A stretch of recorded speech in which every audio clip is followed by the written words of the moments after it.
सभी को नमस्कार, राम राम। मैं अक्षय नरवाल।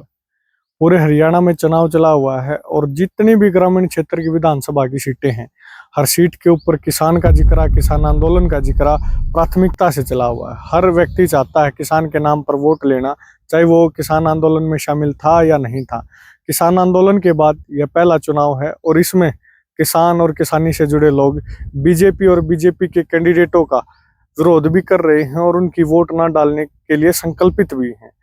मैं जिक्र करना चाहूंगा उचाना की विधानसभा सीट का। उचाना में जो कैंडिडेट है ब्रजेंद्र सिंह, वो वीरेंद्र डूमर खां के लड़के हैं, प्रेमलता के लड़के हैं, जो उनके पिताजी पहले केंद्र में बीजेपी में मंत्री रहे और उसके बाद कांग्रेस में मंत्री रहे हैं और उनकी माताजी विधायक रही हैं। और तो उनका पूरा जो फैमिली हिस्ट्री है वो है कि उनके पिताजी माताजी सब विधायक सांसद उसमें रहे हैं। मैं बताना चाहता हूं आपको, एक तो जो ब्रजेंद्र सिंह हैं, आज से 10 साल तक 2014 से और 2024 तक उनका सफर बीजेपी का रहा है। उस बीजेपी का रहा है जिस बीजेपी ने 3 कृषि कानून बनाने का काम किया है। जब मैं उचाना में देखता हूं तो उनका विरोध चलता है कि ये पुराना बीजेपी का कैंडिडेट है, एक नया बीजेपी का कैंडिडेट है, ये दोनों ही बीजेपी हैं। इनका पुरजोर विरोध उचाना में चला हुआ है और मैं बताना चाहता हूं आपको, इस विरोध का सामना करते करते वो जस्टिफिकेशन जो दे रहे हैं, आप इस वीडियो को सुनिएगा और उसके बाद खुद देखिएगा। ट्रैक्टर रैली का जिक्र है, ये मैं आपको इतना ज़रूर कहना चाहूँगा, ये उस टाइम थी जब आंदोलन शुरू नहीं हुआ था। अच्छा, ये सितंबर के महीने में थी और आंदोलन सही मायने में हवा पकड़ना शुरू हुआ है अक्टूबर और नवंबर के महीने में। इस वीडियो में आपने देखा कि ब्रजेंद्र सिंह कह रहे हैं मैंने किसान कानूनों के समर्थन में यात्रा सितंबर में की थी, सितंबर 2020 में। मैं आपको बताना चाहता हूं, जो कृषि कानून आए, पहले ऑर्डिनेंस आए 6 जून 2020 को, किसानों के ऑर्डिनेंस आए, उसके बाद वो कानून बने। जब ये ऑर्डिनेंस आए, ब्रजेंद्र सिंह अपने आप में सांसद हैं, संसद के साथ साथ वो पहले IAS अफसर रहे हैं।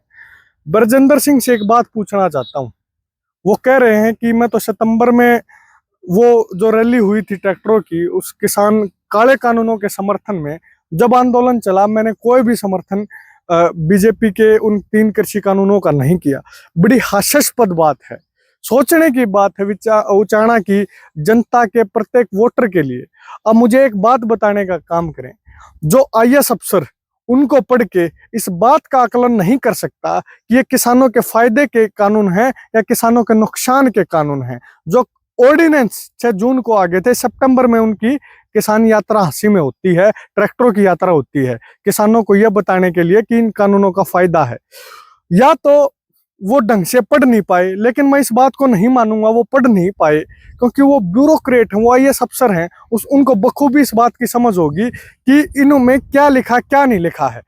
लेकिन दूसरी चीज ये है कि उन्होंने पढ़ लिया, समझ लिया, समझने के बाद वो किसान की जेन्युइन समस्या से अवगत नहीं है। अगर किसान की जेन्युइन समस्या से अवगत होते तो तीनों कृषि लॉज, जो तीनों कानून बने, the farmer produce trade and commerce agreement की बात करूं, एसेंशियल कमोडिटी एक्ट की बात करूं और द कॉन्ट्रैक्ट फार्मिंग की बात करूं, तीनों कानून किसानों के लिए बहुत नुकसानदायक थे।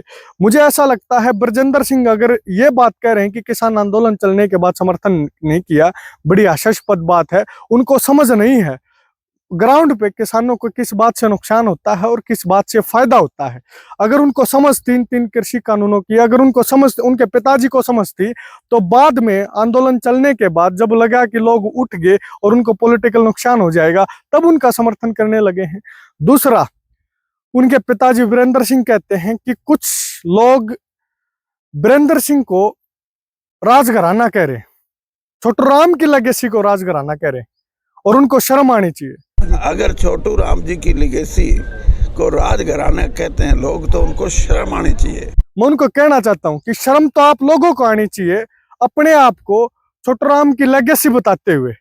शर्म आप लोगों को आनी चाहिए, अपने आप को छोटू राम का वारिस बताते हुए, क्योंकि छोटू राम वो व्यक्ति थे जो किसान की बात करते थे, जो मजदूर की बात करते थे। आप लोग अपने राजनीतिक हितों की बात करते हो, यह फर्क है आप में और छोटू राम में।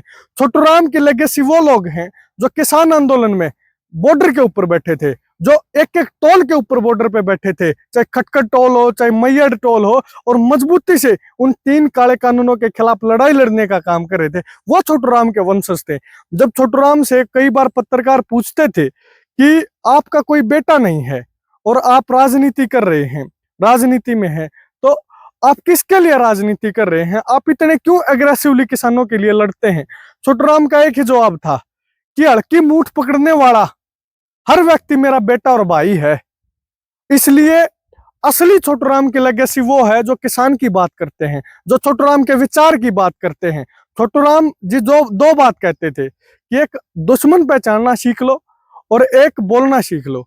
आज किसान आंदोलन में लोगों ने बोलना भी सीखा और ब्रजेंद्र के रूप में दुश्मन को पहचानने का काम भी किया। इसका मतलब यह नहीं है कि आप छोटू राम के परिवार में आप उसके दोते होगे तो आप कुछ गलत ही नहीं करोगे। आपने निश्चित तौर पे गलत किया है। आपने उस जो छोटू राम की विचारधारा थी उसके खिलाफ जाकर काम किया है, तो आप अपने आप को छोटू राम की लेगेसी बताने का काम ना करें। आप इस बात में शर्म करें, अपने आप को छोटू राम की लेगेसी बताते। आप राजघराना है, आप आपकी घरवाली विधायक सांसद बनी, आपके बेटे को विधायक सांसद बनाने के लिए आप पुरजोर प्रयास करें। आप खुद सांसद रहे, मंत्री रहे, विधायक रहे, तो आप क्यों इस बात से मना कर रहे हो कि आप राजघराना नहीं है? अगर इतना ही बड़ा दिल है तो छोटू राम की तरह छोड़ दीजिए इस सीट को। वो व्यक्ति है जो किसान आंदोलन में बैठा था, कोई किसान का बेटा, गरीब का बेटा है और चुनाव लड़े, हम उनका समर्थन करेंगे। लेकिन आप इतना बड़ा मन छोटू राम जैसा नहीं कर पाएंगे। साथियों, आकलन आप लोगों ने करना है और इनका आकलन करके ही वोट डालने का काम करना है। एक ही अपील करना चाहता हूँ पूरे उचाना की जनता से, पूरे हरियाणा की जनता से, अगर आप किसान के राजनीतिक वजूद को बचाना चाहते हैं, किसान के बेटों के राजनीतिक वजूद को बचाना चाहते हैं, तो आप अपने बीच में ऐसे लोगों को जितवाने का काम करें जो किसान आंदोलन में, जो व्यक्ति मजबूती से लड़ाई लड़ रहे थे और 750 किसानों की शहादत को आपने याद रखना है। आपने याद रखना है आपके उस संघर्ष को, 13 महीने के संघर्ष को, कैसे आपने अपने बीच के भाई बेटे खोए हैं। आपने एक लाठी को याद रखना है, आपने उस जेल की सलाखों को याद रखना है जो किसान आंदोलन में, जो जेल में भाई गए और किसान आंदोलन में जिन्होंने जेल भुगतनी पड़ी। आप सभी का बहुत बहुत धन्यवाद। जय जवान जय किसान।